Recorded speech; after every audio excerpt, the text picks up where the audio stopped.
Welcome to the deep dive. Today, we're heading way back, millions of years back, actually, to Uzbekistan.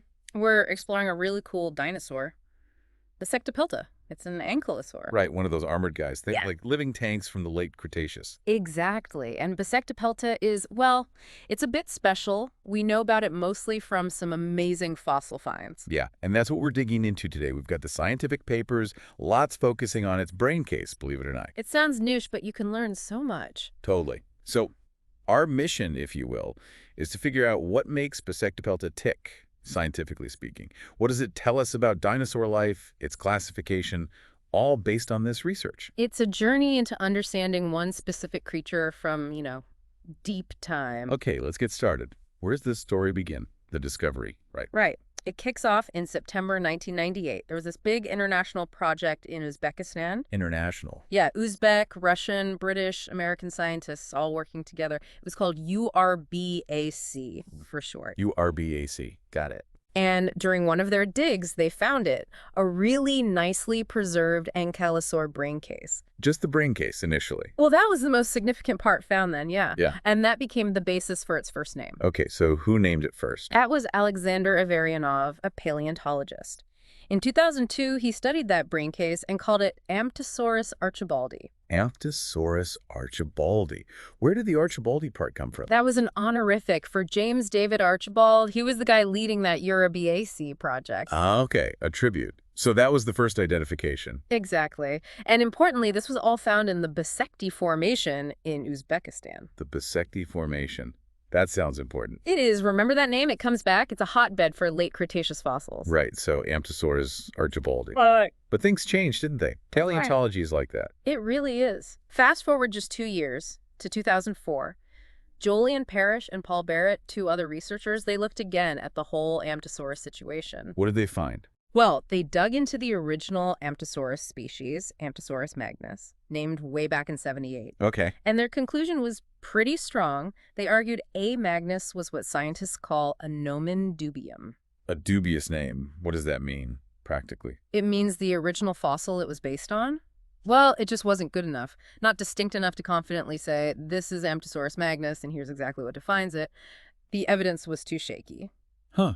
So if the original type species is dubious. Then the whole genus Amptosaurus kind of falls apart, and any other species assigned to it, like Averyanov's Amptosaurus archibaldi, becomes invalid too, basically. Wow. Okay, so what did Parrish and Barrett suggest instead? They didn't just leave it hanging, did they? No, definitely not. They saw that the 1998 brain case was significant and clearly represented a distinct animal, so they proposed a brand new genus name for it, Bissektipelta.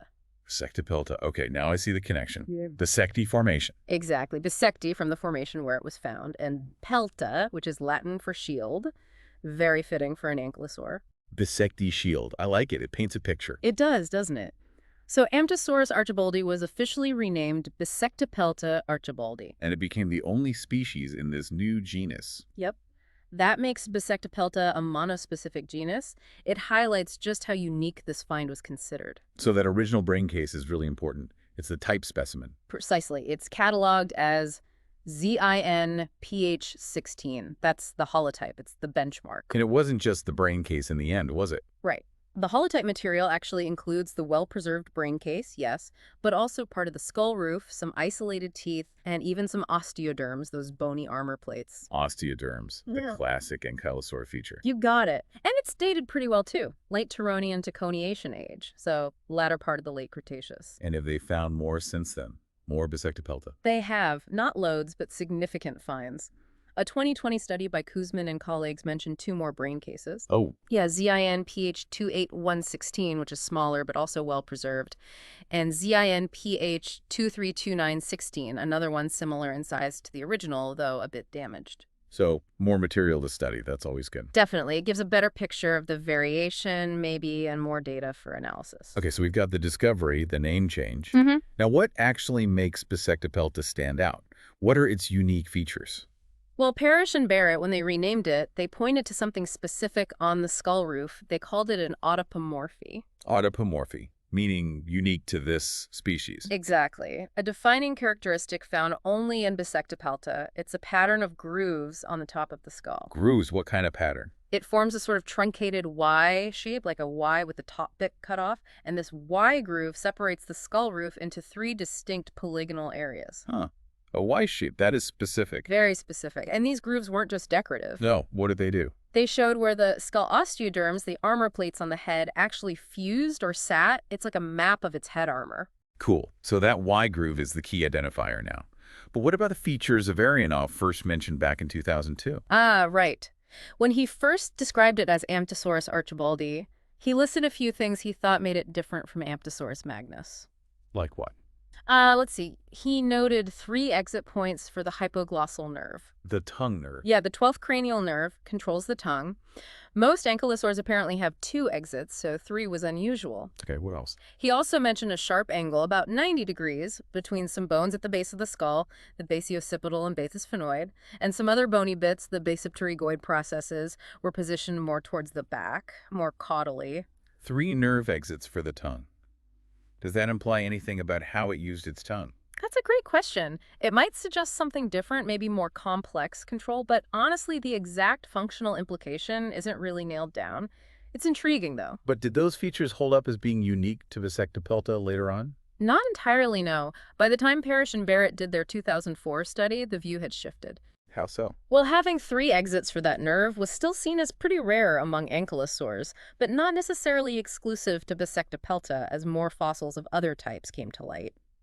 And the other things, the angle of the skull base bones and the process positions, turned out they weren't consistently unique when compared more broadly. So other ankylosaurs might have had similar arrangements. It seems so. If science marches on, more data leads to refined understanding. So it really circles back to that Y-shaped groove pattern on the skull roof. That's the solid identifier. That seems to be the most robust autapomorphy, yes. Okay, so now we know what it is, roughly. Where does it fit in the bigger dinosaur picture? Classification time. Right. Averyanov put it in Ankylosauridae back in 2002. Did that stick? Well, initially, Parrish and Barrett were a bit more cautious in 2004. Because of all the confusion around Amptosaurus, they placed Bissektipelta more broadly within Ankylosauria. Ankylosauria, that's the bigger group, including all ankylosaurs and maybe some close relatives. Exactly. It includes both the Ankylosauridae family, the ones typically with tail clubs, and the Nodosauridae family, the ones usually without clubs, but often with big shoulder spikes. Parrish and Barrett weren't ready to commit it firmly to Ankylosauridae just yet. Shows how careful scientists have to be. It's a process. It really is constantly reassessing based on evidence. But has thinking evolved since 2004? Yes, absolutely. Later studies, including work by well-known paleo folks like Victoria Arbour and Philip Currie, lean towards putting it back into Ankylosauridae. Okay. And then that 2020 study by Kuzmin and his team, the one that looked at the extra brain cases, they did a really detailed analysis of the skull features. And their conclusion? They placed it not just in Ankylosauridae, but more specifically within the advanced subfamily Ankylosauridae. Ankylosauridae, so among the more derived later ankylosaurids. Right, but interestingly, they found it sits in a pretty basal position within that advanced group, sort of an early member of the Ankylosauridae club. So its position is fairly solid now, a valid species, basal ankylosaurian. Yeah, that 2020 study really helped cement its status based on those cranial details. It's definitely considered a distinct and valid dinosaur. Okay, this is great. We've got the discovery, the name, the unique bits, its place in the family tree. Now for the really juicy stuff.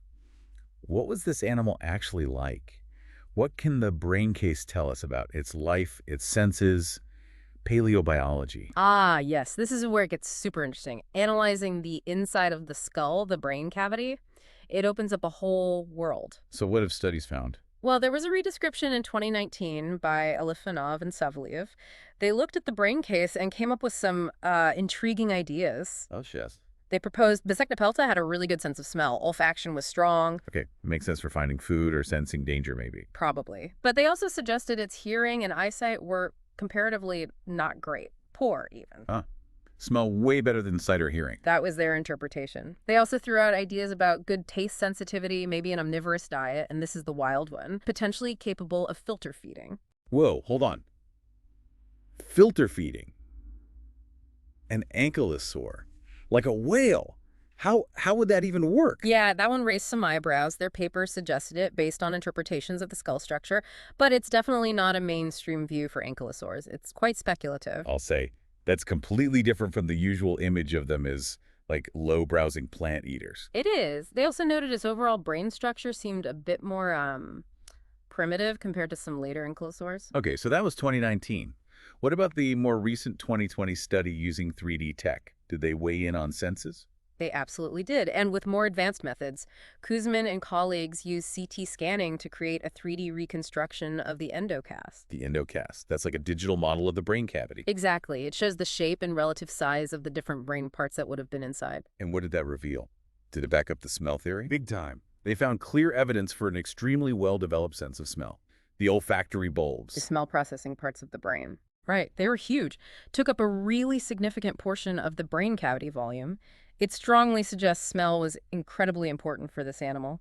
Maybe its primary sense for navigating the world. Wow. So it really was led by its nose. Seems very likely. Like, its world was probably defined by sense more than sights or sounds, perhaps. Okay, that's fascinating. What else did the 3D model show?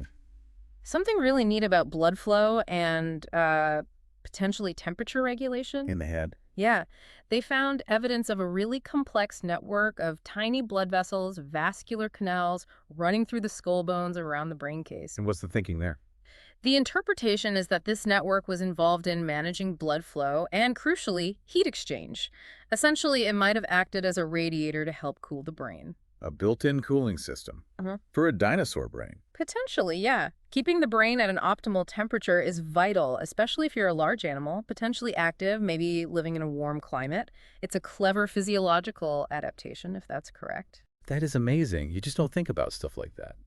What about hearing? Did the 2020 study look at that? The 2019 paper said it was poor?